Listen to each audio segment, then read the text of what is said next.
Shalom, sahabat Lexio Vina yang dikasihi Tuhan Yesus Kristus. Seri Waspada dan Siap Sedia, kita sedang membahas tentang kedatangan Kristus kedua kalinya.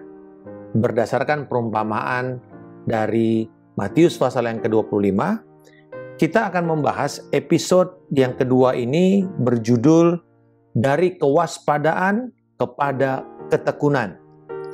Teks kita dari Matius 25 ayat 14 sampai dengan 30. Kalau perumpamaan pertama tentang gadis yang bijaksana dan bodoh berbicara tentang menanti dengan penuh persiapan, maka perumpamaan yang kedua ini adalah bekerja dengan setia atau kesetiaan yang berhasil menurut ukuran Allah. Pesan utama dalam perumpamaan yang kedua ini adalah kerajinan dalam masa penantian. Gereja dan orang percaya dipanggil untuk bekerja, bersiap, serta menggandakan semua karunia-karunia yang Tuhan percayakan kepada gereja dan kepada Anda sendiri. Karunia, pelayanan, dan bahkan setiap pemberian-pemberian Allah kepada kita. Kasih karunia-Nya sampai Ia datang kedua kalinya nanti. Nah, mari kita lihat perumpamaan ini. Pertama, Tuhan itu yang akan pergi ke luar negeri dan akan kembali memanggil hamba-hambanya, 3 orang hamba ini. Dia adalah gambaran Tuhan Yesus Kristus.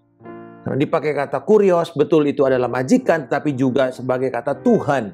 Dan dia akan pergi dan akan kembali lagi. Ayat yang ke-15.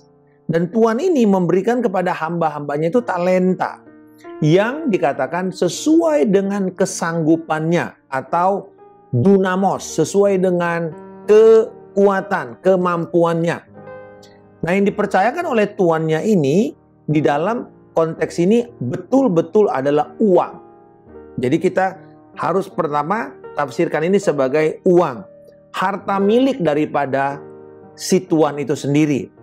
Saat ini, kalau kita hitung dengan akumulasi dan juga inflasi, maka 1 talenta di dalam abad pertama seharga kira-kira kalau ukuran Indonesia adalah 11,2 miliar rupiah. Jadi range-nya antara 800 sampai 960 ribu US dollar. 1 talenta berarti antara 11,2 miliar sampai 13,4 miliar rupiah 1 talenta. Cukup besar sekali uang ini. Untuk digunakan dalam perdagangan, usaha, bisnis pasti sangat cukup. Dan Yesus memang bukan sekedar bicara angka-angka secara keuangan atau ekonomis. Karena talenta ini bisa kita artikan banyak hal. Nah, yang menjadi persoalan selalu orang menganggap talenta itu cuma sekedar natural ability saja. Tidak. Di dalam konteks ini, bahwa talenta itu adalah simbol dari lebih daripada sekedar uang. Tetapi tidak boleh kurang dari uang. Artinya, ini bisa intelektual kita, kesempatan, kesehatan, pengetahuan, waktu, kekuatan, kemajuan, orang-orang yang ditambahkan kepada kita, pasangan, anak, keluarga kita, tanggung jawab yang dipercayakan kepada kita, baik di dalam masyarakat, di dalam pribadi, di dalam tempat pekerjaan kita, atau di dalam gereja. Juga karunia-karunia rohani yang Tuhan berikan kepada kita untuk memberkati, untuk melakukan pelayanan-pelayanan bagi kemajuan tubuh Kristus. Jadi ini besar sekali makna talenta ini. Nah, kita tahu di sini bahwa hamba yang dipercayakan 5 dan 2 talenta itu kedua-duanya berhasil menggandakan talenta mereka. Kecuali yang dipercayakan 1 justru dikatakan menggali lubang dan menyembunyikannya di dalam ayat yang ke-18. Ada kontradiksi di sini dari hamba yang 5 dan 2 dengan hamba yang 1. Dikatakan kontradiksinya adalah menjalankan atau melakukan perdagangan dan memperoleh laba dibanding dengan menggali lubang dan menyembunyikannya. Di sini berbicara mengenai apa? Kesetiaan, komitmen terhadap panggilan yang dipercayakan. Yang satu bekerja, menjalankan, memperluas, dan kemudian memperoleh laba. Dapat juga upahnya. Sedangkan yang satu lagi tidak melakukan apa-apa. Karena dikatakan digali lubang, lalu disimpan dan dia berleha-leha. Tiba pada hari pertanggungjawaban, tuannya kembali. Dikatakan setelah lama pergi. Nah, ini menarik. Berarti ada indikasi seperti perumpamaan sebelumnya. Yaitu Yesus akan datang tetapi waktunya cukup lama. Seperti ada penundaan. Lama sekali baru dia datang. Tetapi dia datang dalam kondisi yang tidak terduga. Lalu yang dia minta adalah perhitungan. Dikatakan tuannya mulai mengadakan perhitungan. Artinya tuannya ini bertindak sebagai hakim untuk setiap hamba-hamba yang dipercayakan talenta-talenta itu.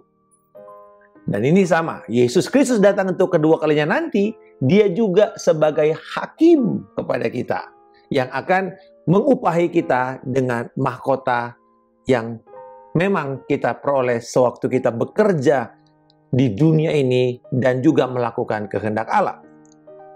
Kepada orang yang berhasil melakukan atau menggandakan, dikatakan dalam ayat 19-23, mereka mendapatkan upah, yakni apa? Mendapat pujian sebagai hamba yang setia, lalu kemudian menerima tanggung jawab yang lebih besar. Artinya, tidak ada orang malas di sorga. Tidak ada leha-leha di sorga. Semua orang mendapat tugas dan tanggung jawab, bahkan tanggung jawab yang lebih besar daripada waktu mereka ada di bumi, sewaktu mereka hidup. Kembali lagi, dikatakan kamu setia dengan perkara kecil, sekarang kamu dapat tanggung jawab yang lebih besar. Dan yang ketiga, jadi pujian bahwa dia hamba yang baik, yang setia. Lalu kemudian dia mendapatkan tanggung jawab yang lebih besar lagi. Dan yang ketiga adalah upahnya masuk dan menikmati sukacita, kebahagiaan bersama dengan tuannya di sorga. Dan juga saudara-saudaranya yang lain yang berhasil setia melakukan seperti apa yang diharapkan oleh tuannya itu. Nah, perhatikan di sini ya, upah mereka yang mereka terima dua orang ini sama. Artinya, ini bukan bicara mengenai kuantitas, banyak atau sedikitnya upah kita. Tetapi ini bicara mengenai kesetaraan upah. Artinya, yang diukur Tuhan adalah kualitas kesetiaan terhadap komitmen, panggilan atau tugas yang dipercayakan kepada kita. Supaya kita itu tidak banding-bandingkan diri kita dengan orang lain. Masing-masing mendapatkan tugas panggilan yang berbeda-beda. Tetapi semuanya akan dituntut pertanggungjawaban terhadap tugas itu. Bukan kepada apa yang orang lain lakukan. Jadi jangan pernah menghabiskan waktu kecewa, mengkritik, membandingkan diri kita dengan orang lain. Dan akhirnya tidak melakukan apa-apa. Sekarang, mari kita lihat hamba yang ketiga ini. Yang menyembunyikan talenta. Saat diminta pertanggungjawaban, ia berkata apa? Ini datanglah juga hamba yang menerima satu talenta itu dan berkata, Tuan, aku tahu bahwa Tuan adalah manusia yang kejam. Yang menuai di tempat di mana Tuan tidak menabur. Dan yang memungut dari tempat di mana Tuan tidak menanam. Karena itu, aku takut dan pergi menyembunyikan talenta Tuhan itu di dalam tanah. Ini, terimalah kepunyaan Tuhan. Dengan kata lain, dia tidak melakukan apapun terhadap pemberian Tuannya itu. Dia menolak untuk bertanggung jawab terhadap apa yang diminta oleh Tuannya. Jawaban ini mengingatkan kita terhadap seseorang yang diperhadapkan Tuhan ketika dia gagal, yaitu Adam. Ketika Adam ditanya, Adam, apa yang kamu lakukan? Apa yang Adam katakan? Dia mempersalahkan istrinya. Bahkan terakhir dia bilang, wanita yang kau berikan itu. Berarti apa? Saya ini gagal bukan karena saya. Karena kamu, Tuhan. Menuduh Tuhan sebagai penyebab kegagalan. Bukan menerima tanggung jawab terhadap dosa dirinya. Ini adalah sebuah bentuk rasionalisasi dosa. Pembenaran terhadap tindakan-tindakan pemberontakan kita terhadap Allah. Ini ibarat perumpamaan Yesus mengatakan menyembunyikan terang di bawah gantang. Itu dia, rasionalisasi dosa. Ayat 28 sampai 30, bentuk penghukuman yang diberikan oleh Tuhan itu kepada hamba yang jahat ini. Dan ternyata kalau kita lihat kata yang ada di sini, bahwa upah yang diberikan itu adalah kebalikan daripada upah yang diterima oleh hamba yang 5 dan 2. Dikatakan bahwa kamu hamba yang tidak berguna. Berarti dia tidak mendapat pujian. Disebut sebagai hamba yang tidak berguna. Dicela oleh tuannya. Lalu kemudian dikatakan apa? Semua yang kamu punya itu diambil dan dikasih kepada orang lain. Berarti seluruh tanggung jawabnya diambil. Seluruh kesempatannya diambil. Dan dia tidak punya tanggung jawab apa-apa. Dengan kata lain, kalau kamu mau leha-leha, leha-lehalah di neraka. Tidak ada tempat di sorga untuk orang yang lalai, abai, dan malas. Tempat yang ada cuma di neraka untuk yang begitu. Karena tidak punya tanggung jawab sama sekali. Yang ketiga, dia tidak akan menikmati sukacita dan kebahagiaan. Dikatakan di situ ada gelap, ratap, dan tertak gigi. Ini bicara mengenai apa? Gelap itu bicara mengenai tidak ada kehidupan, keterpisahan daripada terang Allah, cahaya kebenaran. Lalu kemudian dikatakan ada ratap, ada kepedihan, ada penyesalan.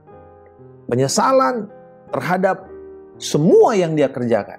Dan kemudian tertak, itu seperti kayak gregetan gitu. Marah terhadap dirinya sendiri. Karena tidak ada yang bisa dia lakukan lagi. Bayangkan, inilah sebenarnya penderitaan yang begitu mengerikan. Bila orang percaya yang sudah menerima kasih karunia, lalu menghambur-hamburkan kesempatan untuk melakukan dan untuk bertumbuh di dalam perbuatan kebenaran dengan hidup sembrono dan bahkan menjauhkan diri dari komitmen yang Tuhan minta kepada mereka. Sebagai kesimpulan dan aplikasi bagi kita, mari kita terima dorongan Rasul Paulus dalam 1 Korintus 15 ayat 58. Karena itu, saudara-saudaraku yang kekasih, berdirilah teguh, jangan goyah, dan giatlah selalu dalam pekerjaan Tuhan. Sebab kamu tahu bahwa dalam persekutuan dengan Tuhan, jerih payahmu tidak sia-sia.